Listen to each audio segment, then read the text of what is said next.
Hello, Robert Bastian here from Laryngopedia and Bastian Voice Institute.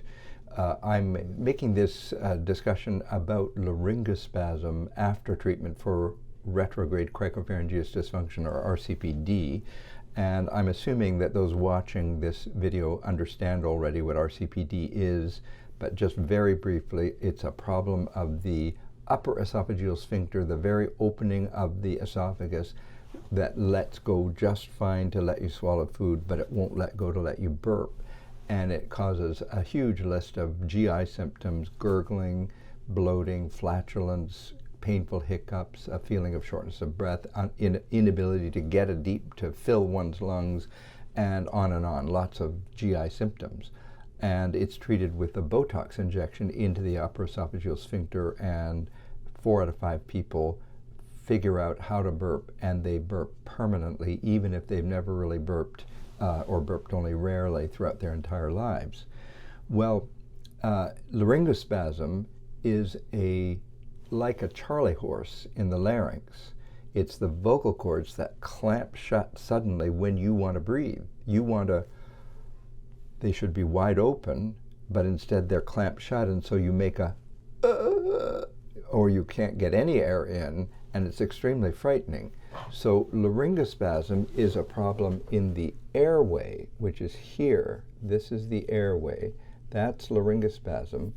And RCPD is a problem in the foodway. This is where we swallow, behind the larynx here.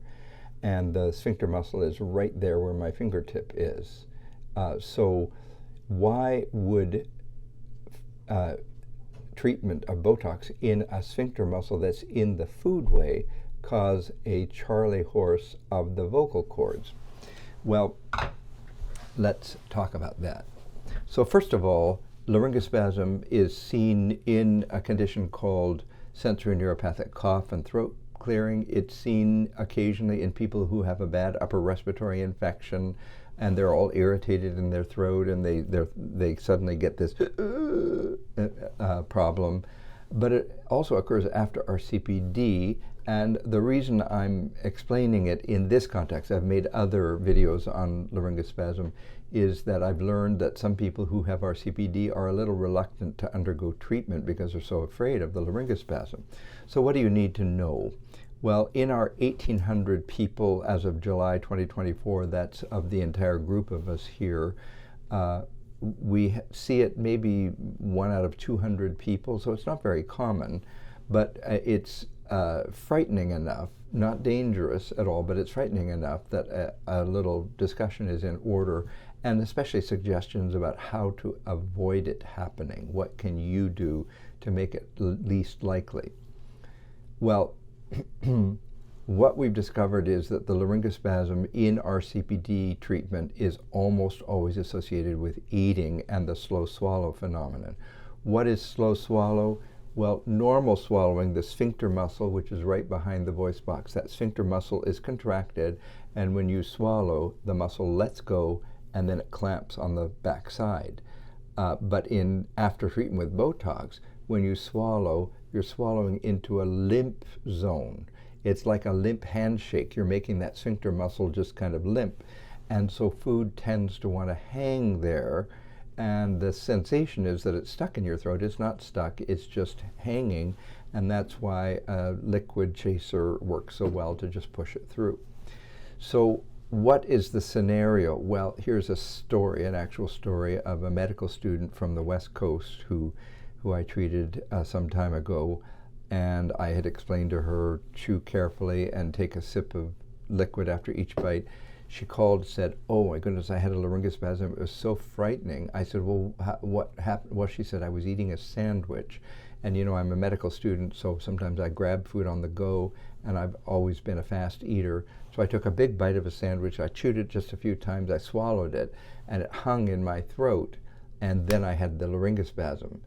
So it isn't that the food went into her airway. It wasn't a Heimlich maneuver kind of a problem.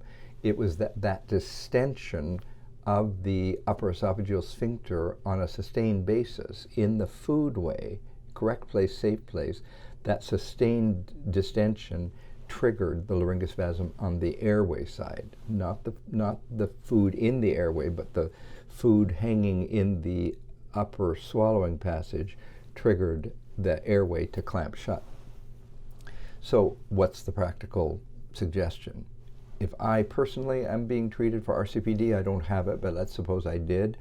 Knowing what I know, all I would do is this. I would say, as soon as I've finished my treatment, so I'm out of the OR or the EMG is done, whichever way it's been done, within the next 6 hours or so, I would begin the following strategy. It's long before Botox is taking effect, but I'm going to start when I eat. I'm going to pay attention that it's a small bite or a medium-sized bite, never a large bite of food.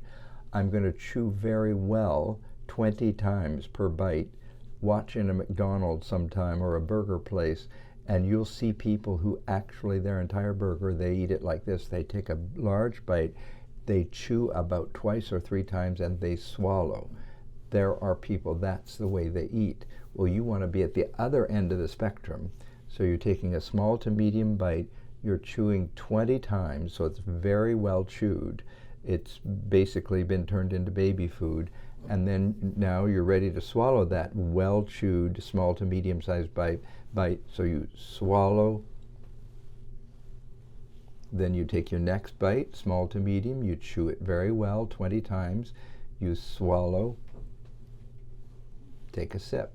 So you just do that regularly. There's no reason for you to take that sip because you're swallowing like always.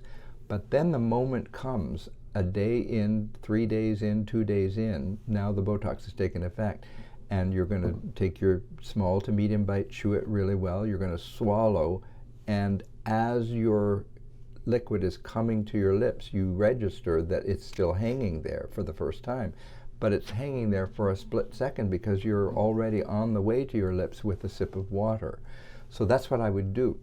Now keep in mind that the slow swallow phenomenon is really early in the cycle, so you're only going to be experiencing that tendency towards hang-up of food for the first week or 2 or 3. It's variable between different people, but I think if everybody who gets treated for RCPD did this strategy where there's always liquid, chew, small to medium-sized bite, chew it very well, swallow, and then immediately take a sip, I think we'll reduce our laryngospasm to practically nil, is my guess.